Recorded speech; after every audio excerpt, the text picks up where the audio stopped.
Cinema ஒரு அதிர்ச்சி நிகழ்வோட ஆரம்பிக்கிறது.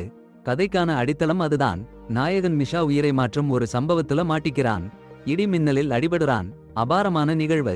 மிஷாவுக்கு ஒரு அசாதாரண சக்தி வந்திருக்கு. அது என்னன்னு படம் போறப்போதான் தெரியும். பல வருஷங்கள் கழிச்சு மிஷா சூப்பர் சக்சஸ்ஃபுல் மார்க்கெட்டிங் எக்ஸ்பர்ட் ஆகிட்டான். புதுமையான ரணகளமான தந்திரங்கள்ல நிபுணன். பொருளாதார போட்டி உலகத்துல அவன் பெயர் பஞ்சாயத்துக்கு போச்சு. ஒரு பரிசு விழா. அவன் வாழ்க்கையில ஒரு மைல்கல். அங்க மிஷா அப்படின்னு ஒரு பொண்ணை சந்திக்கிறான். அவன் பாசான பாட்டியின் பேத்தி. அழகு மட்டும் இல்ல, ரொம்ப ஆசைப்பாடு உள்ளவ. பாப் மிஷாவை அபிட்ட தொலைவா இருந்து எச்சரிக்கிறான். பாப்புக்கு காவல் மனப்பான்மை அல்லது ஏதோ விளையாட்டு உள்ள மாதிரி. அதே நேரம் ஒரு லெஜெண்டரி மார்க்கெட்டிங் குரு. விளம்பர கலையில அசுரன். உலக ஃபாஸ்ட் ஃபுட் சங்கிலிகளோட தலைவர்களை சந்திக்கிறான். ரஷ்ய மார்க்கெட்டை ஒரு புது ஃபாஸ்ட் ஃபுட் சங்கிலியால கைப்பற்ற ஒரு திட்டம் போடுறான். பெயர் தி பர்கர். பாப் சொன்னாலும் கூட மிஷா அபி மேல காதல் வச்சுட்டான். 2 பேரும். அப்பா அவளோட ஆசையை இன்டர்ன்ஷிப் முடிச்சதும் புரோடியூசரா வரணும்னு அடிக்கடி சொல்லிக்கிட்டே இருந்தா. மிஷா அவளை ரொம்ப சப்போர்ட் பண்ணினான். படத்துல மார்க்கெட்டிங்ல அவனுக்கு எவ்வளவு திறமைன்னு சொன்னான். சமீபத்துல ஒரு ஹாரர் படத்துல அவன் செஞ்ச சாதனை சொல்லி அவன் கொண்டாடினான். ஆனா பாப் அவன் சாதிச்சதையெல்லாம் பார்க்கவே இல்ல. ஏஜென்சில பார்ட்னர்ஷிப் கொடுக்கவும் நினைக்கல. மிஷாவுக்கு இது ஒரு புதுசா இல்ல. காலேஜ் முடிச்சப்புறம் ஒரு ஸ்டோர்ல வேலை பண்ணினான். அங்கே அவன் சூப்பரா செஞ்ச மார்க்கெட்டிங்ல விற்பனை அசுர வேகத்துல ஏறிச்சு. ஆனா அவனை அநியாயமா வேலையில நீக்கிட்டாங்க. அவன் கஷ்டப்பட்டு செஞ்ச காரியத்துக்கு ஒரு அங்கீகாரம் கூட கிடைக்கல. அதுக்கு அப்புறம் தான் அவன் தன்னோட திறமை எவ்வளவு விலை உடையதுன்னு புரிஞ்சுக்கிட்டான். அதுக்கு அப்புறம் எல்லாத்துக்கும் முன்னாடியே பணம் வாங்கணும்னு அவன் முடிவு பண்ணினான். வேலை போனப்புறம் ஒரு பெரிய ரிஸ்க் எடுத்து ஒரு புது ஏஜென்சி ஆரம்பிச்சான். அதுக்கு ஒரு ஃப்ரெண்ட கிட்ட கடன் வாங்கினான். கடன் திருப்பி கொடுக்கணும்னு அவன் அழுத்தம் கொடுத்தான். பண சிக்கல் அவனை ரொம்ப கஷ்டப்படுத்தியது. என்ன பண்றதுன்னே தெரியாம அவன் கஷ்டப்பட்டான். அந்த நேரத்துல பாருங்க ஒரு முக்கியமான திருப்புமுனை. பாப்னு ஒருத்தன் மிஷா வாழ்க்கையில நுழைஞ்சான். கடனை தீர்க்கிறேன்னு சொல்லி. ஆனா மிஷாக்கு சந்தேகம்.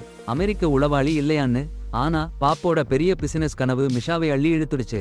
அங்கிருந்துதான் மிஷாவோட பாப்போட கஷ்டமான சம்பந்தம் ஆரம்பிச்சுச்சு. அப்புறம் என்னன்னா மிஷாவுடைய மார்க்கெட்டிங் ஜாலங்கள்ல அவருக்கு கேள்வி அளவுக்கு மேல வேலை வந்தது. ஆனா ட்விஸ்ட் இருக்கு. மார்க்கெட்டிங் எக்ஸிக்யூட்டிவ் மட்டும் இல்ல, பாப் சொல்றபடி உளவு வேலையும் பண்ணணும். கிளையன்ஸ் கூட பேசுற சத்தத்தை ரெக்கார்ட் பண்ணி பாப்புக்கு அனுப்பணும். எஸ்பியோனேஜ் கலந்துருச்சு அவரு வேலையில. இப்போ வரேன். மிஷாவுக்கு பாப்போட மச்சான் அப்பியம் இது காதல். அப்பிக்கு சொந்தமா கண்டென்ட் ப்ரொடியூஸ் பண்ணணும்னு ஆசை. ஆனா காசு இல்லன்னு தயங்குறா. அப்பியோட கனவை நிறைவேற்றவும் அவங்க சம்பந்தத்தை வளர்க்கவும் ரியாலிட்டி ஷோ பண்றதுன்னு மிஷா சொல்றான். வேலை பண்றதுலயே அவங்க அன்பு வளர்ந்து நண்பர்கள் காதலர்களாக மாறிடுறாங்க. மிஷாவும் அப்பியும் கார்ல சிக்கி இருந்த டிராஃபிக்கில் ரொம்ப ரகசியமா காதல் செய்தாங்க. அதுல பாப் கூட சிக்கி அவங்க ரகசிய காதலை பார்த்துட்டான். ஆமா, சஸ்பென்ஸ் ஆரம்பிச்சிடுச்சு. மிஷா ஒரு ரியாலிட்டி ஷோ பண்றான். அதுல ஒரு அம்மணி பிளாஸ்டிக் சர்ஜரி பண்றாங்க. ஷோ சூப்பரா போச்சு. ரேட்டிங்ஸ் பறக்குது. ஆனா சர்ஜரிக்கு முன்னாடி அந்த அம்மணி சர்ஜரி வேண்டாம்னு சொல்லிட்டாங்க. ஆனா மிஷாவும் அப்பியும் சர்ஜரி பண்ண வேண்டாங்க. சர்ஜரி பண்ணாச்சு. சர்ஜரில பிரச்சனை. அந்த அம்மணி காமால போயிட்டாங்க. இப்ப மிஷாவுக்கும் அப்பிக்கும் தொல்லை. ஒரு மார்க்கெட்டிங் கொள்ளைக்காரன் மிஷாவுக்கு எதிரா ஒரு வீடியோ வெளியிட்டான். அந்த அம்மணி மிஷா கிட்ட ஷோல இருந்து விடுவிக்க கெஞ்சுற வீடியோ. அது பெரிய கலவரத்தை உருவாக்கிடுச்சு. மிஷா மேல எல்லாரும் கடுப்பா இருக்காங்க. அப்பி அவங்களை சரியில்லாத அழகு நிர்ணயத்தை பரப்புறதா குற்றம் சாட்ட கலவரக்காரங்க மிஷா அலுவலகத்துல டெமோ பண்ற சூழல் உருவாயிடுச்சு. இருவரையும் போலீஸ் பிடிச்சிட்டு போயிட்டாங்க. இந்த குழப்பத்தை பயன்படுத்தி கூட்டத்தோட கோபத்தை தூண்டிவிட்டு மிஷாவை சிறையில போட்டு அவரோட பெயரை கெடுத்தாரு குரு. சிறை தண்டனை முடிஞ்சு பெயர் கெட்டு போன மிஷா அப்பிய சந்திக்க பார்த்தாரு. ஆனா அதிர்ச்சி. அமெரிக்கா திரும்ப சொல்லி அனுப்பிட்டாங்க அப்பிய. போன்ல பேச முயற்சி பண்ணா சிக்னல் இல்லாம போயிடுச்சு. அவங்க காதல் எதிர்காலம் அங்கேயே கேள்விக்குறியாயிடுச்சு.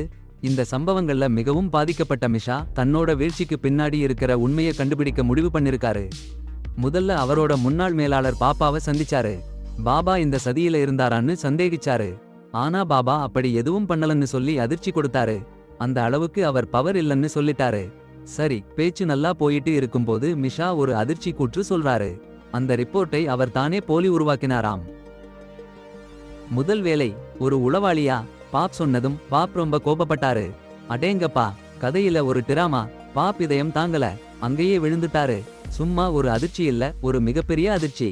மிஷாவுக்கு அப்படியே உலகம் லுக்குன்னு இருந்தது. குற்ற உணர்ச்சி, வருத்தம். அவரோட மார்க்கெட்டிங் திறமை எல்லாம் தீமைன்னு நினைச்சுட்டாரு. மார்க்கெட்டிங் வேலையே வேண்டாம், மாஸ்கோவும் வேண்டாம், புது வாழ்க்கை. அந்த மார்க்கெட்டிங் கடவுள்னு சொல்றவன் எல்லாரையும் விட மேல போயிட்டாரு. ஆண்டுகள் போச்சு. மிஷாவுடைய காதலி அப்பி ரஷ்யாவுக்கு வந்தா. மிஷாவை தேடி. ஒரு தொலைதூர கிராமத்துல மிஷாவை கண்டுபிடிச்சா. ஆடு மேய்க்கிறவனா மாறிட்டாரு. நாகரிகமே வேண்டாம். அவருடைய ஆசைகள் எல்லாம் போச்சு. அப்பிக்கு ரொம்ப வருத்தமாயிருந்துச்சு. மிஷா மாறமாட்டேன்னு சொல்லிட்டாரு. ஒரு இரவு ஒரு அற்புதமான கனவு. ரகசியமான வழிமுறைகள். கனவு சொன்னதை கேட்டு காலை நேரத்துல மிஷா ஒரு சடங்கு பண்றான். அந்த சடங்குல இருந்து சாம்பல் எடுத்து சூரியனை பார்த்துக்கிட்டு அதுல குளிச்சு சட்டன்னு நினைவு மறந்து விழுந்துடுறான். அப்பா அவனை உயிரற்றா கண்டுபிடிச்சு காரில் மொஸ்கோக்கு கூட்டிட்டு போற வழியில மிஷாக்கு ஒரு அதிர்ச்சி. அப்பா மேல ஒரு அருவமான பேய் மாதிரியான ஒரு பொல்லாத உருவம் ஒட்டி இருக்குன்னு பார்க்கிறான். அப்பாவுக்கு அது தெரியல. மொஸ்கோவுக்கு போனதும் மிஷா ஒரு அதிசயத்தை காண்கிறான். புது ஃபேஷன் ட்ரெண்ட்ல தடிமனான உடம்பு நல்லா இருக்குன்னு சொல்றாங்க. விளம்பரங்கள்ல எல்லாம் தடித்த மனிதர்கள் தான். முன்னாடி அழகுன்னா மெலிஞ்ச உடம்புன்னு இருந்ததுக்கு இப்போ இது எப்படி மாறிடுச்சுன்னு அவனுக்கு புரியல. அப்பா வீட்டுல மிஷா அவன் மகனை முதல் தடவையா பார்க்கிறான். அவன் மகன் மேலையும் அப்பா மேல இருந்த அந்த பேய் மாதிரியான உருவம் இருக்கு. குடும்பத்தோட சந்தோஷமா இருந்தாலும் அந்த பேய் உருவங்கள் மிஷாவை நிம்மதியில்லாம வைக்குது. அப்பா கிட்ட சொல்லி பாக்குறான். ஆனா அப்பா நம்பவே மாட்டேங்கிறா. இந்த விசித்திரமான நிகழ்வுகளுக்கு பின்னாடி என்ன இருக்குன்னு தெரிஞ்சுக்கணும்னு மிஷா தீர்மானிக்கிறான். அவன் ரிசர்ச் பண்றான். அந்த சடங்கு பத்தின தகவல்களை ஆன்லைன்ல கண்டுபிடிச்சு அந்த பேய் உருவங்கள் பத்தின ரகசியத்தை நிதானமா தெளிவாக்குறான். அவனுக்கு புரியுது. அட போங்கடா, அவன் பையனை ஒட்டி இருக்கிற அந்த பூதம் பையனோட சாப்பாட்டு ஆசையை தான் சாப்பிடுதுன்னு சொல்றாங்க. ஒவ்வொரு ராட்சதமும் ஒவ்வொரு சீரியல் சாப்பாட்டை குறிக்குதுன்னு கேள்விப்பட்டீங்களா? அதுவும் எவ்வளவு பயங்கரமா இருக்குன்னா நம்பவே முடியாது. ஆனா இந்த பயங்கர ராட்சதங்களை பார்த்துட்டு கூட அந்த குடும்பம் சாதாரணமா வாழ்ந்துட்டு இருக்கு. மிஷா மட்டும்தான் இந்த ராட்சதங்களோட உண்மையையும் அது உலகத்துல எப்படி இருக்குன்னு புரியாம கஷ்டப்பட்டுட்டு இருக்கான். சட்டுன்னு ஒரு திருப்பம். அப்பிக்கு நிறைய பணம் கிடைக்குது. மிஷா அவன் பையனோட நல்லா பழக ஆரம்பிச்சிருக்கான். ஆனா அவன் பையனுக்கு பின்னாடி ஒரு பயங்கரமான பூதம் எப்பவும் சுத்திட்டு இருக்கு. அதுவும் அவன் முகத்தில தோணற மாதிரி மாறி மாறி வந்துட்டு இருக்கு. இந்த காட்சிகளால மிஷா ரொம்ப கஷ்டப்படுறான். ஒரு நாள் சகிக்க முடியாம வீட்டில இருக்கிற எல்லா ஜங்க் ஃபுட்டையும் ஒரே அடியா வீசி எரிஞ்சிட்டான். ஃப்ரிட்ஜ்லயும் டேபிள்லயும் இருந்த எல்லாத்தையும். அப்பி அவன் பையன் வீட்டுக்கு திடீர்னு வந்துட்டாங்க. அப்ப இந்த காட்சியை பார்க்கிறாங்க. மிஷா என்ன பண்றான்னு சொல்றேன் பாருங்க. சீரியல் சாப்பாடு சாப்பிட்டாதான் இந்த பயங்கர காட்சிகள் தோணுதுன்னு சொல்றான்.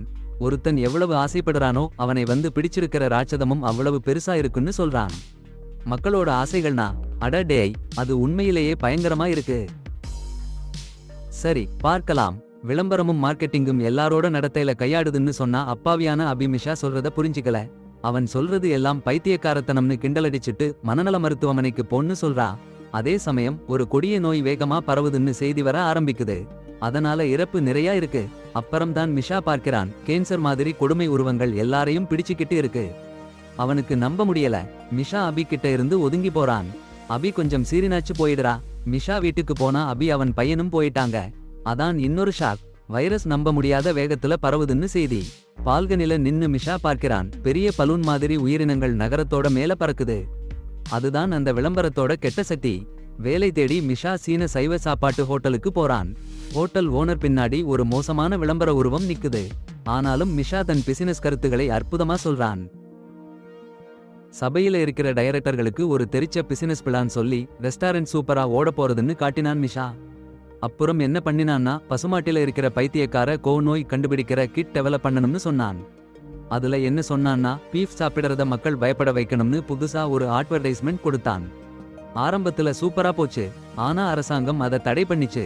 விற்பனை கீழே கிடந்தது. டைரக்டர்கள் கவலையில தத்தளிச்சாங்க. ஆனா மிஷா சும்மா இருந்தானா? இல்ல, நாடு முழுக்க ரெஸ்டாரண்ட் ஓபன் பண்ணணும், பிராண்ட் புரமோஷன்ல அதிகமா இன்வெஸ்ட் பண்ணணும்னு சொன்னான். அப்புறம் என்ன நடந்ததுன்னா அவங்க பிளான்ல இருந்த ஒரு அரசாங்க அதிகாரி சாந்துட்டாரு. அப்புறம் வெஜிடேரியனிசம் ட்ரெண்ட் ஆச்சு. பர்தர் லவர்கள் கூட வெஜ் சாப்பிட ஆரம்பிச்சாங்க. அப்போ என்ன பார்த்தான்னா அவங்க ரெஸ்டாரண்ட் மேல ஒரு முட்டை பறந்துட்டு இருக்கு. அதுக்கு அப்புறம் என்ன நடந்ததுன்னா ஒரு வெஜிடேரியன் ராட்சதன் வந்து பறந்து அழிச்சு போட்டுட்டு இருக்கு. மிஷா சொன்ன டியாஸ் எல்லாம் ரெஸ்டாரண்ட் மட்டுமில்லாம வேற ஒரு புது விஷயத்தையும் சாதிச்சு காமிச்சிடுச்சு. நகரத்துல மாறிக்கிட்டு இருக்கிற வாடிக்கையாளர் சந்தையில தாக்கத்தை உண்டாக்கணும்னு மிஷா வெற்றிகரமா அவன் மார்க்கெட்டிங் திட்டத்தை நிறைவேற்றிட்டான். அவன் வெற்றியை அபி கிட்ட சொல்ல காத்திருந்தான். ஆனா அபி போன் எடுக்கல. சரி, அப்புறம் என்னன்னா அந்த பெரிய மார்க்கெட்டிங் குரு ஒரு பெரிய தோல்வியில கிடந்து புலம்பிட்டு இருந்தாரு. அவரு வாடிக்கையாளர்களை சந்திச்சுட்டு இருந்தப்போ டபுள் ஆக்ஷன். ஒரு இடி அவரு மேல படர்ந்து பூஃப் காணாம போயிட்டாரு. நம்ப முடியாத காட்சி.